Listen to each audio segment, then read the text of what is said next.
Welcome to Beer Untapped with Perry Miller, the podcast. I'm joined by Seth. Hey, welcome, guys. Thanks for finding us on the internet. Now, these shows originally aired on Brookings Radio, but now they're all here for your enjoyment. I hope you like it. There you go. Sit back, enjoy the show, relax. Let us know if you want to see anything on future shows. As we said, this comes out live in the Brookings area, but enjoy this archive episode. Beer Untapped with Perry Miller. Welcome to Beer Untapped with Perry Miller. Grain, hops, water, and yeast. These are the four basic ingredients of beer, but where do they come from to be transformed into that magical elixir in your pint glass? We explore that today with Seth Cook at Wooden Legs Brewing in Brookings. Let's start with the most important ingredient in beer, the grain, most often barley. Barley is a grass-style plant. Think of it like wheat, similar to wheat. It can grow around here. It's actually commonly grown in North Dakota and kind of up in Montana and up into Canada there. Northern Minnesota.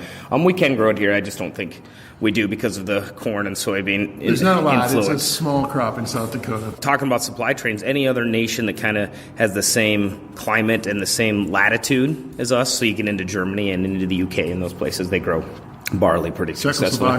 Czechoslovakia. Over into Russia, you can get barley grown as well too. So that's the kind of the band of places that would grow barley.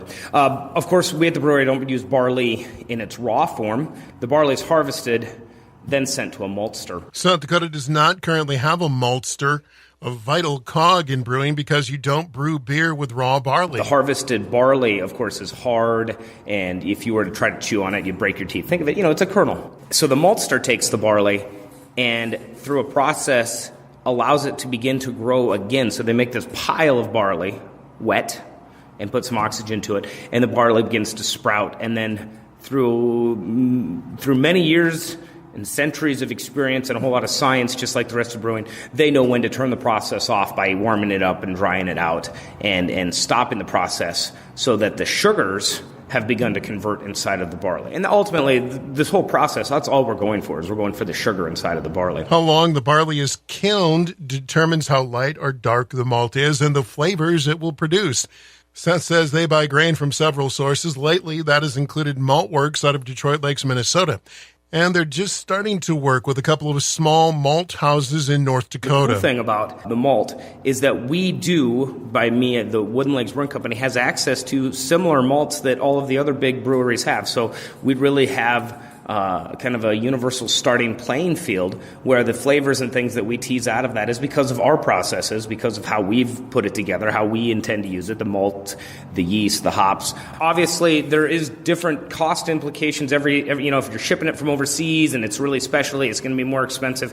Or if we get it locally, it may not be like the German overseas malt, but it's going to have its own regional characteristics. It's going to be a local malt, and we're going to save on some shipping. So there's a lot of variety, and it takes the brewers a bit of time to make sure they know how they're using it and what they intend to use it for. I liken it to paints for an artist. Everybody can kind of buy the same paints, but it takes an artist to figure out which ones work for their style of painting. Hops and yeast when Beer Untapped continues after this. Welcome back to Beer Untapped with Perry Miller as we talk about the basic ingredients of beer and where those pieces come from. We turn now to hops. Hops are the spice of beer, supplying bittering and flavor and aroma compounds.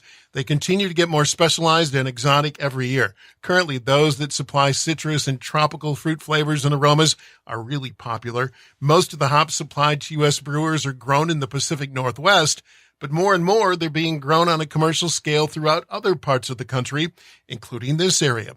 It's not easy to get started growing hops, because you probably won't have a crop until the second year. The other thing that makes hops so difficult is that you have to prepare them. Like, they can be used fresh, but in order to be shipped around the country and other things, they really need to be packetized or packaged in some way, and that takes some specialty equipment. The most common way is a pellet, which just means it's been extruded through a plate and has been prepared to be frozen, actually. That keeps as much of the hop qualities available as long as it is. So we go through a hop broker because there hasn't been a lot of local hops, but actually just this last week we ordered our first I think we ordered 44 pounds from our first local hop farm, and they're just over the border into Iowa. And we've got a Cascade coming from them and a Chinook, and they've got a third variety they wanted us to try, so we're going to try one of those. It's awesome. It's great to support the local producers. A beer made with those hops will likely be coming out early summer. There are a few hops growers in South Dakota that have been supplying some product to state brewers. Yeast is everywhere in the atmosphere, but to get the kind specific to making ales or lagers, you deal with a lab. Yeast can be sourced from a lot of different places, but there are a couple of yeast banks and yeast labs that do a really good job that service the brew industry. The yeast have so many components. They probably single-handedly have the most uniquely identifiable flavor components of any of the things we put in the beer. They could potentially bring the most to the party or ruin the party the most, depending on how you treat them. There are hundreds of strains of yeast to choose from. A lot of different things that can be done in selection of the yeast to really dictate the final product.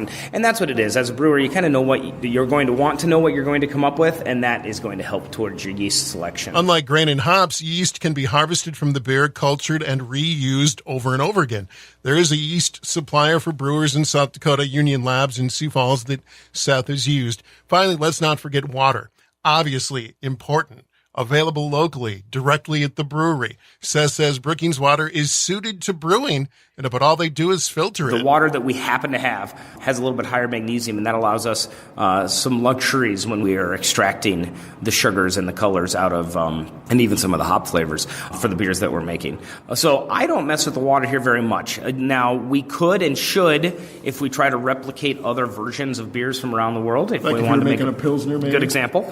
But in my opinion, local beer is local water, and if we want to replicate the Brookings water, then it's my challenge to replicate Brookings water someplace else. But I think it's kind of definitive of where we're at is the water we have, and it brews good beer, and I think I'm going to keep letting it brew great beer. That's it for this week's show. Until next time, drink local and drink responsibly. Thank you for listening to this archived edition of Beer Untapped with Perry Miller. Feel free to listen to other episodes, and if there's anything you'd like us to talk about on a future show, please let us know. Thanks again.